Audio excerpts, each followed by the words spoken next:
bismillaahi raxmaani raxiim kulan wacan oo wanaagsan ku soo dhawaada daawadayaal warka xogta TV qodobada ku daawa doontaan waxa ugu dooron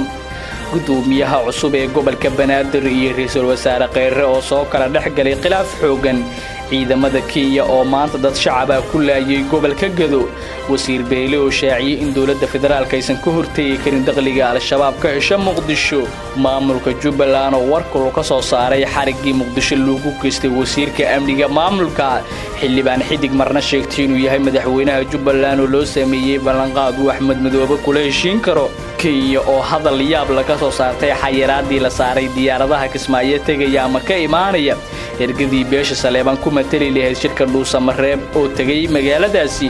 warka dibadda daawadayaal waxa kamid ah Jarmalka oo cafis weydiistay Poland hagaag hadii aad nagu cusub tahay fadlan daawada subscribe channelkan si aad u hesho warar ku saabsan akhbaaradka caalamka hagaag intii aad maqasheen iyo qodobo kale ku soo dhawaada daawadayaal markaana Gado wararka ka imaanaya deegaanka Dhamaso hoostaga degmada Ceelwaaq ee gobolka Gado ayaa sheegay in maanta ciidamada Kenya ay halka ka geysteen duqeymo diyaaradeed duqeynta oo ahayd sida dadka deegaanka ay sheegeen mid culus ayaa waxa khasaare dhimasho dhaawac iyo burbur hantiyadeed ay ka soo gaartay dadka deegaankaasi ku nool oo badnaa dad reer miya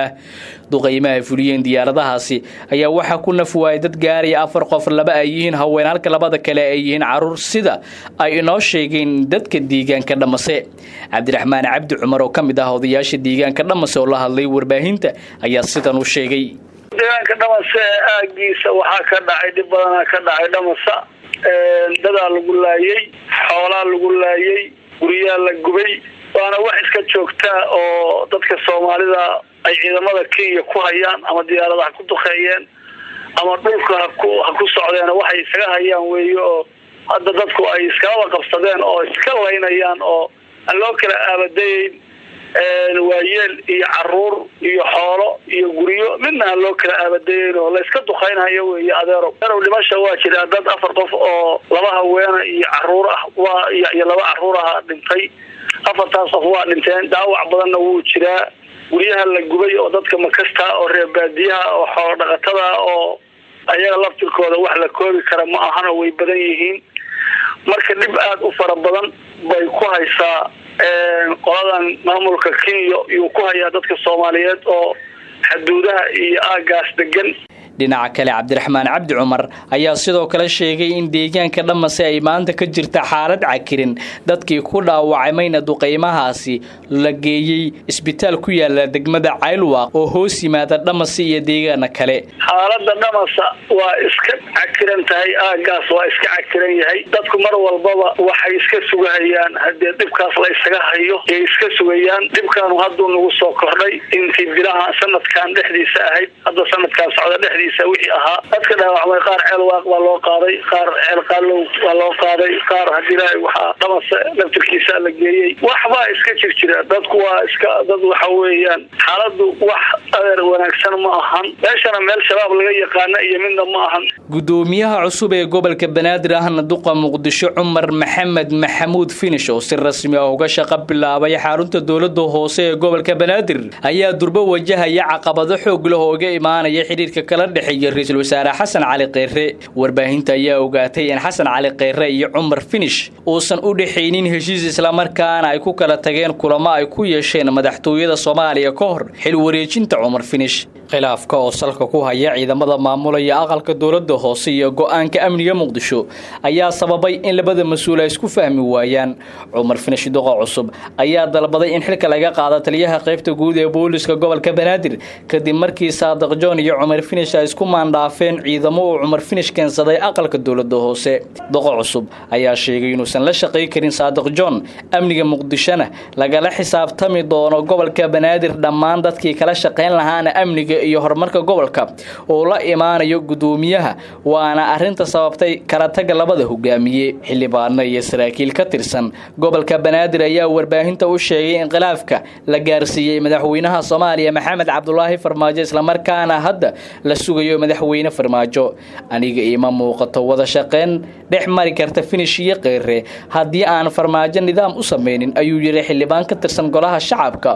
oo la hadlay warbaahinta khilaafka Finish iyo Kheyre waxay ka muuqatay munaasabadii xil wareejinta oo la sheegay in loo diiday golaha wasiirada inay ka qayb galaan ee in laga tabiyay telefishinka qaranka Soomaaliyeed kadib markii uu amray wasiirka warfaafinta Soomaaliya oo la kulmay Kheyre xafladda oo aan laga tabin telefishinka qaranka ayaa maalin kadib page-ka TV-ga la saaray muuqaalka gudoomiyaha si guud magaalada Muqdisho ayaa laga dareemayaa khilaafka u dhaxeeya labada dhinac waana hadal haynta ugu weyn ee maalmahan ka taagan gobolka Banaadir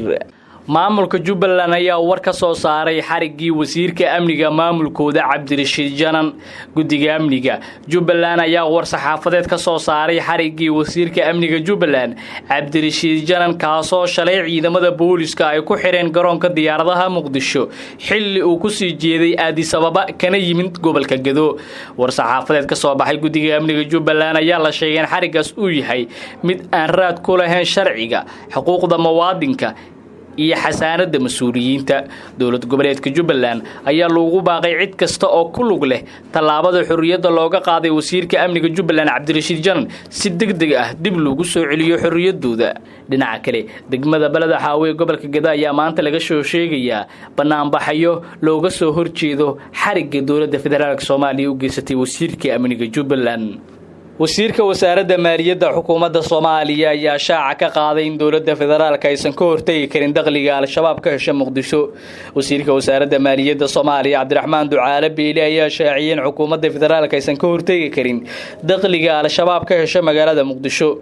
Beyle oo la hadlay wargeyska caanka ah ee Washington Post ayaa qiray in dawladdu aysan lahayn awood ay ku joojiso dhaqaalaha fara badan ee kooxda shabaab ka hesha gudaha caasimadda waa xaalad cabsi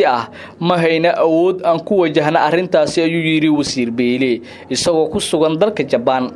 sidoo kale wuxuu intaasi ku daray in dagaalyahanadooda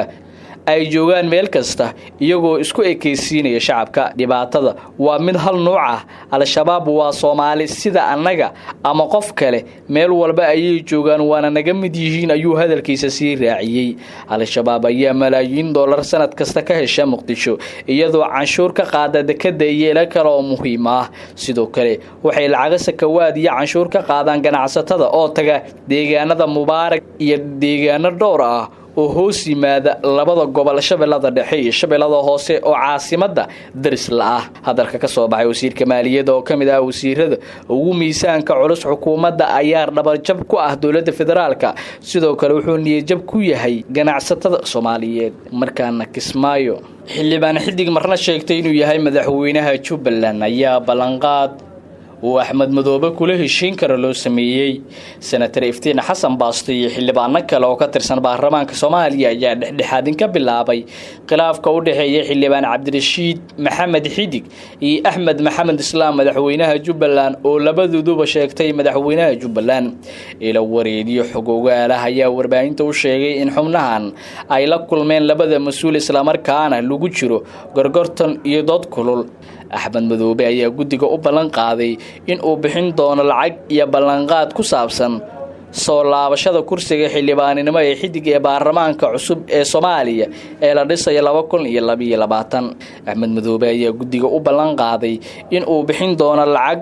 iyo ballanqaad ku saabsan soo laabashada kursiga xildhibaanimo ee xidig ee baarlamaanka cusub ee Soomaaliya ee la dhisay 2020 Cabdirashiid Maxamed Xidig oo laba jeer guddigan ay la kulmeen ayaa wali arrimahaasi go'aan laga gaarin waxaase la sheegay inuu yiri Axmed ballan ma lahan oo la isku ma halayn karo dad aan la hadalnay oo qaarkood ay ka tirsan yihiin guddiga ayaa warbaahinta u sheegay inay rajo wanaagsan ka qabaan in maalmaha soo socda dhameeyaan khilaafka Jubbaland ee saddexda madaxweyne isla markaana kadib u istaagi doonaan sidii loo dhameyn lahaa kan dawladda iyo Jubbaland Axmed Islaam ayaa toddobaadkii hore sheegtay inuu mar kale ku guuleystay hoggaanka Jubbaland ayaa u muuqda mid ka sii dhexbaxaya culaysyadii uu wajahayay isagoo inta badan la heshiiyey xubnihii mucaaradka ahaa marka laga reebo kuwa ugu tunka weyn ee Seeraar iyo Xidig oo hadda wada hadal kula jiro. Dowladda Kenya ayaa hadal yaab leh ka soo saartay xayiraadii la saaray diyaaradaha Kismaayo tagaya ama ka imaanaya.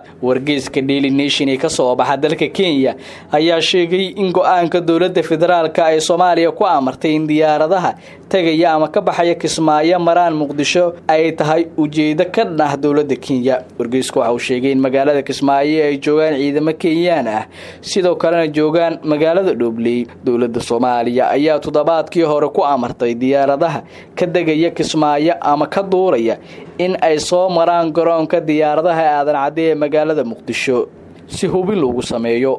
hase yeeshee dowladda Kenya ayaa u aragtaa go'aankaasi mid iyada lid ku ah. Kenya waxa ay dadaal xoog leh ugu jirtaa sidii kiiska badda lagu dhameyn lahaa meel ka madax bannaan maxkamadda caalamiga ah, laakiin maxkamadda kiiskaasi gacanta ku haysa ee ICJ ayaa sheegtay in dhageysiga wareegga ugu dambeeya uu bilaabanayo 9 bisha maanta bilaabatay ee ah 1 Sebtembar kuna eegyahay 13 bishaan. Markaana daawadayaal warkii dibadda, Jarmalka ayaa cafis weydiistay dalka Poland. Madaxweynaha dalka Jarmalka Frank Walter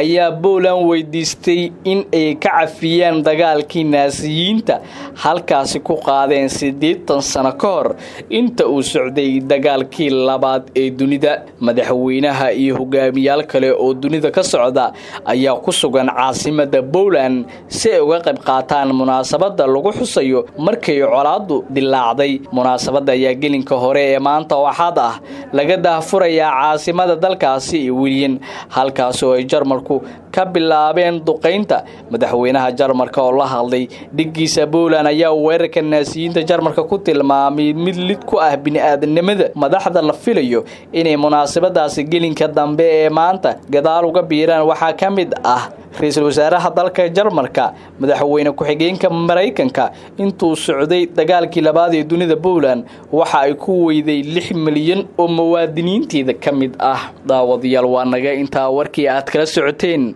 xogta TV. intaa war noocaana ku kulmi doona daawadayaal sidaas iyo amaanaha. haddii aad nagu cusub tahay fadlan daawada subscribe channelkan si aad